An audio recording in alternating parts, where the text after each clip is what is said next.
In this week's bulletin, Christians raise their voice in the lead-up to the G20. Concern over proposed changes to school employment laws. And Nick Wallender's higher calling.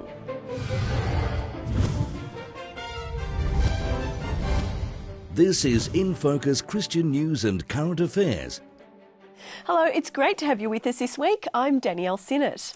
And I'm Kent Kingston. We've got a fantastic program lined up for you today. It's going to be a bit political though, Danielle, because we'll have the National Coordinator of Micah Challenge in the studio to talk about those looming G20 meetings in Vegas. And we'll be chatting with Lyle Shelton for our Politics in Focus segment. Well, Kent, I can offer you some relief from politics and also some relief from corns and calluses. Okay. Our very own Doc Wright will be in the studio a bit later on, and he's our footloose physician, Kent, so I'm guessing he's got some good tips. Looking forward to that, but the news first, eh? Thanks, Kent. International attention is turning to Brisbane, where the world's political and financial leaders are meeting for the G20 summit. Christian groups are using the event to highlight issues of concern to them. Christian business organisations took the opportunity to hold conferences on ethical entrepreneurship. A special church service is being held this weekend and an interfaith conference next week. Campaign group Micah Challenge hit the streets with their message of fairness for the world's developing countries.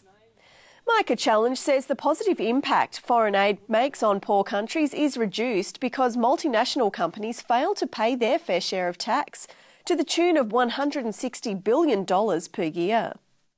And later in the program, John Beckett from Micah Challenge will be joining us to discuss the significance of the G20 summit.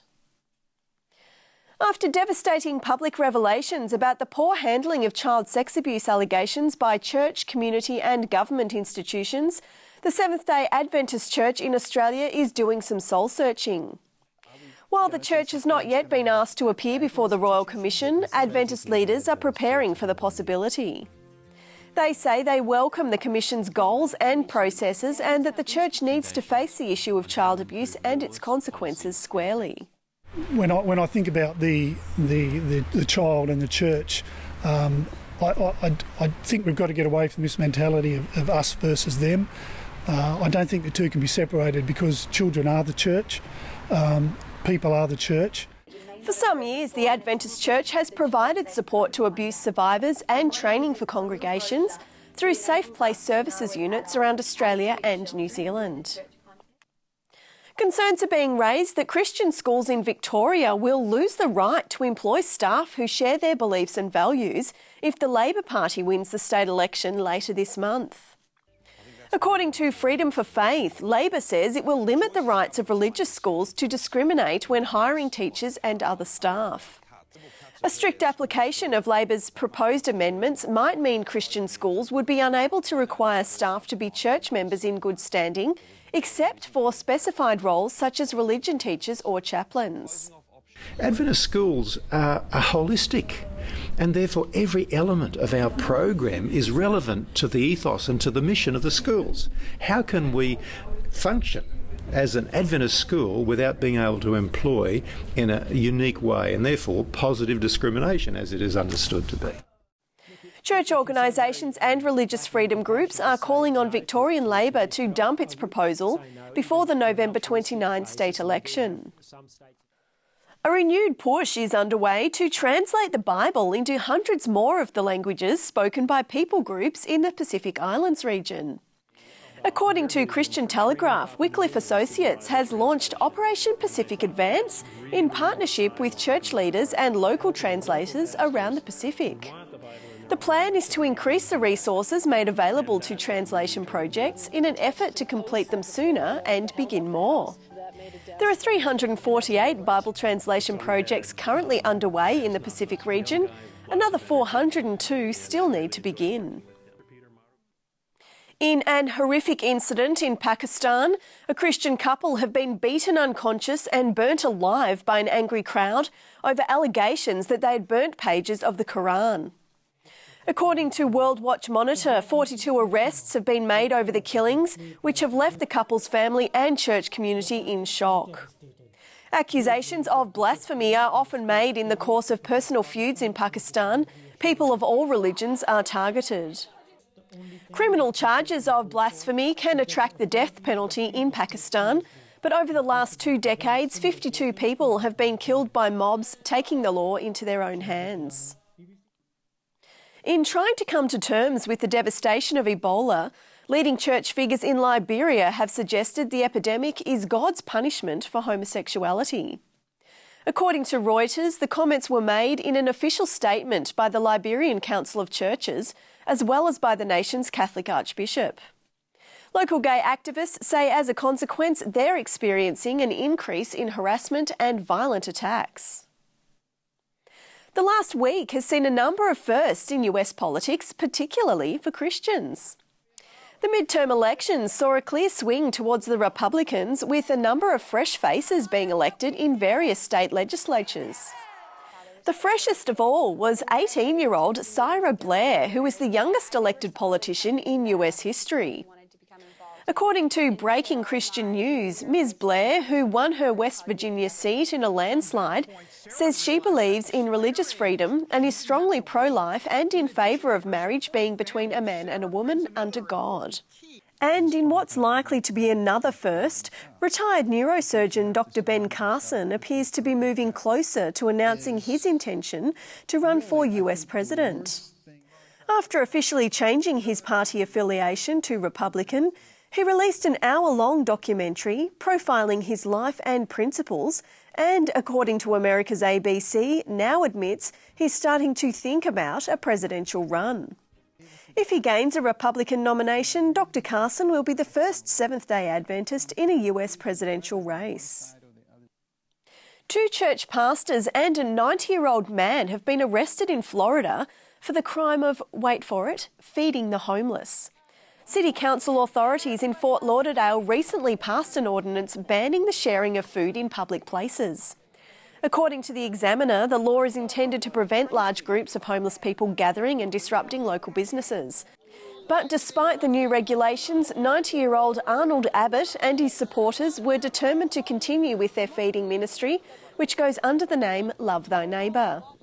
The 3 men arrested are each facing the possibility of a $500 fine and up to 60 days in jail. Well, some Christians will go to extraordinary lengths to create an opportunity to talk publicly about their faith. None more so, perhaps, than Nick Wallenda, who crossed the Chicago River 180 metres in the air on a high wire. So blessed for these opportunities. God is so good. You guys watching think I'm crazy, but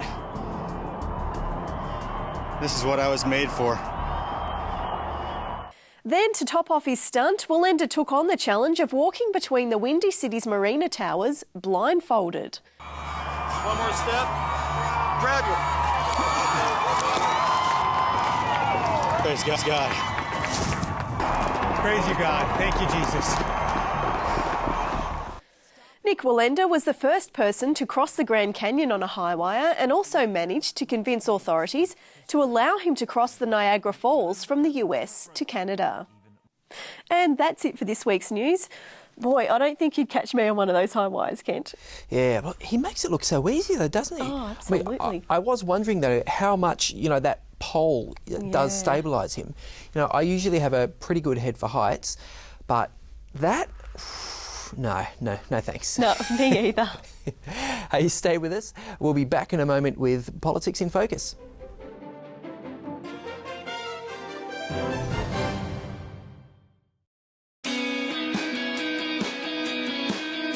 So you think you've got your future all planned out, right? Or maybe you're not sure yet what you want to do, who you want to be, but whatever path you choose to study, a great education matters. Because it doesn't just help you get a great job, it helps you prepare for what life can throw at you and live a great life. Avondale. It's education designed for life.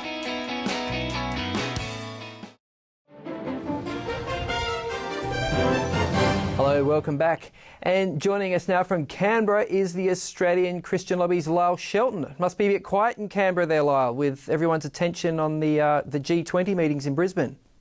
Well, that's right, Kent. Canberra's empty for a change, and the focus is on that wonderful regional city of Brisbane, so that's a good thing. Gives us a bit of a break here. Okay.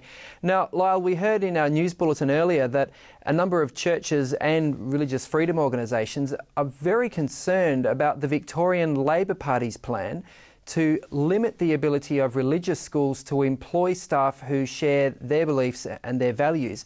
Is it fair to say, though, that the ALP just wants to reduce discrimination wherever possible? No, I don't think so, Kent. This is really quite an extraordinary measure that's going to limit religious freedom, which is protected by the UN covenants on civil and political rights, because the right of parents to educate their children in the religion of their choice is protected under international law. And what this policy is doing is taking away the freedom of churches and Christian organisations and Christian schools to maintain an ethos in the selection of the employment of staff, to select staff who actually share their ethos. And this freedom will be greatly diminished by the policy that Victorian Labor is taking to the November 29 election. Okay. We've heard some pretty strong claims along those lines, Lyle, that if Labor was to win government in Victoria later this month, we could end up with a situation where, for example, only religion teachers and chaplains would be covered by the discrimination exemptions. But wasn't Labor in government for several years and actually had this legislation in effect? Does history tell us that it's the sort of disaster that some groups are now predicting? No, that's not quite right, Kent. It was something that was brought in right at the dying days of the previous Labor government prior to 2010. So the policy was only in place for a very short period of time, some months, I believe, and then it was repealed by the current government that's in. And now Labor is saying that if they are elected, they're going to put this policy back in place. It really is something that it's an imposition that political parties don't have to live with. They have the freedom to employ staff who share their ethos. It only stands to reason that a religious organisation or a religious school should also have that same freedom. Yeah, good point. Do you think that this situation, like this, clash of rights, would have ramifications for other religious organisations too, inside and outside Victoria? Yeah, I think it sets a precedent. If one state goes down this path, I'm sure there'd be people in other states who would also similarly want to restrict religious freedom. And so it is important that we maintain this principle of religious freedom and that this doesn't occur. There's been a big groundswell of support for maintaining freedom. 2,400 emails have gone through the ACL campaign platform to Victorian Labor asking them to rethink this policy. So there's certainly a lot of concern out there in the community. Okay. Hey, thanks so much for your time this week, Lyle. Pleasure, Kent. Thanks for having us. And now it's over to Danielle Sinnott and Health in Focus. Thanks, Kent. Well, thanks for staying with us. Put your feet up and relax because we've got Doc right here in the studio. How you doing, Doc? I'm going very well indeed. It's lovely being here, Danielle, and hi there to all my friends out there, wherever you happen to be in the house, and welcome to my little segment of the show. Love being here. Love all those people out there. They're so nice, aren't they? They are. Send us They're nice gorgeous. emails. They keep our ratings up, which is awesome. Absolutely. All right. Now, Doc, today we're talking about feet and in particular corns and calluses. Fill us in. Absolutely. Corns and calluses. And I'll bet that 50% of the people listening today have corns or calluses, the same thing, mainly on their feet, mainly on their little toe or where the big toe rubs on the shoe, or anywhere else where there's constant friction, constant rubbing. Some get them on their hands too, I don't know why, but if there's any friction, the tissue overlying that area thickens to protect the underlying tissue. That's the basic nature's reaction to irritation. Okay. Now, the most common cause, would you believe it, is that. We all have shoes, most of us do anyhow, taking them with songs. Rub, rub, rub, usually down here or down there. Yeah. And the common old shoe, because it's ill-fitting, so please wear shoes that fit well. But also, you ideally wear a nice thick pair of socks. That is a sock. Not bad, is it? I bought it. They're pretty long. They're almost yeah. stocking stock. Sale price. They keep your legs warm. And it's a nice thick one, and that sort of pads the area. That's a good idea also. Nice and simple. Don't do much about it. Now, that's good for prevention, but what happens if you've already got corns and calluses? Yeah, what that's do you do prevention plus treatment. Now, if you do have one, the simplest of the lot is to get an old pumice stone. Remember that? Probably before your time. No, you get no, it from a remember health them. food Bit shop or a rough chemist and rub the skin off this hard, horny corn callus. Rub it off gently, and then from the chemist you can buy these strips, and they are a bit like Band-Aids, but inside the active ingredient is stuff called salicylic acid, and it's fairly mild. So pumice stone first, pare it down, and then put that on and change every day. And wear your socks, make sure the shoes fit, and within about a week or 10 days, the whole thing heals itself. Wow. Nature's a great doctor. That's quite nice and fast, cheap. really, isn't it? Don't need to see the doctor nor the chemist. Costs you nothing, Costs you virtually. nothing. Sounds like great advice, Doc. And how are your cords? No, I don't have any. Oh, of course you're Praise wearing the Lord. thongs. Yeah. No, just I joking. don't have them, praise the Lord. But So many people do, and they it's do. so easy, Painful. to prevent Yep. and treat for nothing. Very good. So there you go, guys. Get yourself a good pair of socks and well-fitting shoes. And if you need to, some special strips to get rid of them. Thanks for being with us, Doc. Great being here, and I'll be back soon. Bye. Okay, we'll catch you after the break. Thousands of years ago, a series of ancient prophecies were disguised within a system of mysterious symbols. For centuries, these remarkable predictions have been sealed to the world until now. Check out our new Secrets of Prophecy online course today in 24 beautifully illustrated free studies at www.itiswrittenoceania.tv or call 1300 300 389 for your free copy today. Well, it's all happening in Brisbane in just a week or so. The G20, the world's leaders, to talk about economic development and all sorts of exciting political things like that. Here to help us understand how there's a Christian perspective to what's going on there is John Beckett, National Coordinator of Micah Challenge. How are you, John? Doing very well, thanks, Kent. So, John, the big issue that Micah Challenge is focusing on is taxation, which might seem a strange thing for a Christian organisation to be focused on. So, as Pauline Hanson famously asked, please explain. Yeah, well, like most people, taxation doesn't particularly interest me, except when it comes through on the tax return, obviously. Sure. But Micah Challenge, as some people would know, is a coalition of Christian development agencies, individuals, churches who are concerned about Australia's response to issues of global poverty.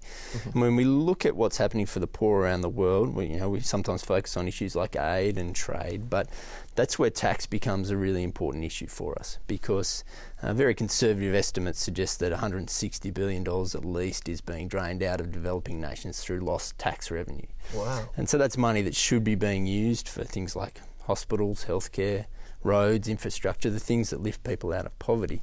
And so we as Christians who are here in the developed world, where a lot of multinational companies are registered, we have a responsibility to use our voice to make sure that they're not doing things that are affecting the poor. Can you give an example? Are you prepared to name names, or you just want to stick with generalities? I mean, there's been stuff in the media that people would have read, around companies like Google and Apple and that are selling things online, and there's issues around that. But then there's also a couple of mining companies, been stories about, mining companies registered in Australia who are not paying tax here and not paying tax overseas. They're kind of shifting their profits into these tax havens where they can avoid paying tax. Is this legal, what they're doing? Because there's a line, isn't there, between tax avoidance and tax minimisation and actual, cheating on your taxes? Yeah, so there's two things going on. One is tax evasion, you would call it, which is a legal activity. The other one is aggressive tax avoidance, and it's basically kind of against the spirit of the law, and we would say it's unethical. And there's basically some systemic things about the way the global financial system is set up that need to be addressed, and that's why the G20 becomes so important. Because shareholders of these companies, do they mind the company that their shares are with being involved in, how did you describe it, aggressive tax avoidance? Yeah. Doesn't that maximise their return? Is that what it comes down to? Well, it can do sometimes, but what that means is there's a cost, and the cost is that where the economic activity happens, where they're making their profits, say in a nation like Zambia, let's take it, rich in natural resources, a mining company goes in, uses the services that that country provides, educated workforce, communication infrastructure, ports, etc., that are provided by those tax dollars, and then they make all their profits and pull it all out, and they leave nothing. And so it's just an issue of injustice, basically. Wow. Okay. So Micah Challenge is going to be there in the lead up to the G20 meetings. What difference are you hoping to make, or what strategy are you putting into place to highlight these issues? 3 years ago, our global partners went around and said, what's the big issue that you want us to address for the next few years? And to a T, they said governance and corruption out of the developing world. They're the big issues. And so we've been speaking about these issues for the last 3 years. The G20, it's an amazing opportunity for us as Australians, with the leaders of the 20 largest economies in the world coming to Brisbane, sitting in our shores. How often does that happen in Australia? Once in a generation, essentially. Okay. So you have a voice. We have the presidency of the G20. We can set the agenda. Joe Hockey and Tony Abbott get to decide what's talked about, and we have a voice into that process. And so we're representing the voice of, more than 1 billion Christians, many of those who've taken action and raised their voice over the last couple of years. And we're trying to be a physical presence, saying, this is an important issue because this is going to make a significant difference. No, I mean, the agenda of the G20 is set already. I mean, let's face it. Is taxation and tax avoidance on the radar? Yeah, so we've been doing a lot of work alongside a lot of others over the last 18 months especially, and there's been some action already. So we're asking for 3 things, probably won't go into them in detail, but essentially they all try to promote transparency in the global financial system for the benefit of the world's poor. We've seen a lot of movement on one of those already. It looks like that will get over the line. And there are 2 other things that are essentially about companies telling the citizens of nations what they earn in a nation, what taxes they pay, what assets they have, just so a developing world community that has a multinational operating in its community can know what they're doing and can hold both their government but also the company to account for what they should be doing. So does this come down to, you mentioned Zambia, does it come down to nations like Zambia being stricter about their tax rules, or does it come down to, say, a mining company that is based in Australia, the Australian government also changing their laws? Like what's actually going to affect these changes? A global system, so it has to happen all over the globe. Right. So it has to be a global solution. That's why the G20 is so important. They control 85% of the world's global economic activity, and so we need to both increase the capacity of the communities in Zambia, say, to administrate their own tax. Okay, so I mean they have limited capacity to do that, so we have to invest in that. But then we also have to fix the supply side. Okay, so these companies, as long as they have these outlets to move the money, are always going to do it to maximise their profits. So we've got to shut down those loopholes, basically, and so that's what we're trying to do. So there are a lot of Christians of goodwill, Christian NGOs in developing countries trying their darndest to help out with health and education and all these other areas. But what you're saying is that some of the help that's being provided in the front door is going out the back door via missed taxes. Is that what it comes down to? Yeah, so this is about removing a brake on progress. So we do a lot of work around Australia's aid program. We think that accelerates progress towards development. This tax evasion kind of places a brake on it. So $160 billion is the most conservative estimate, $160 billion that's being pulled out in lost taxation revenue. That's money that should be spent on healthcare, schools, infrastructure, the things that lift people out of poverty. Wow, that is an issue of compassion, absolutely, when it comes down to it. So just as we finish, John, what can our viewers do to learn more about these issues and maybe to lend a hand to Micah Challenge? Yeah, well, let's talk about tax. Let's get excited about it because it does make a difference in our community. It's the money that we provide for the services that we enjoy in a developed economy. So there are possibilities to really get educated, to think about it. I was certainly not an expert on taxation. Someone referred to me as that the other day, but that's only through reading and investigating myself. So look into it. look at the G20, see what happens there, you know, and you can go online to our website and find some resources there, shinethelight.com.au. There you go, it's right on your screen. And people can also, we've got this great action where people can take a selfie, but in the dark with the shining a light on themselves. I've seen and that, there's an email that they can attach that photo to, send it to their federal MP, so that the progress at the G20, but also beyond the G20, there'll be plenty to do. They can raise that issue to their MPs and really be part of making a difference. Wow. Like Jesus said, those things which are done in the dark will be shouted from the rooftops. Yeah. Hey, thanks so much for your time today, John. Really appreciate it. Great to be with you. We'll take a short break now.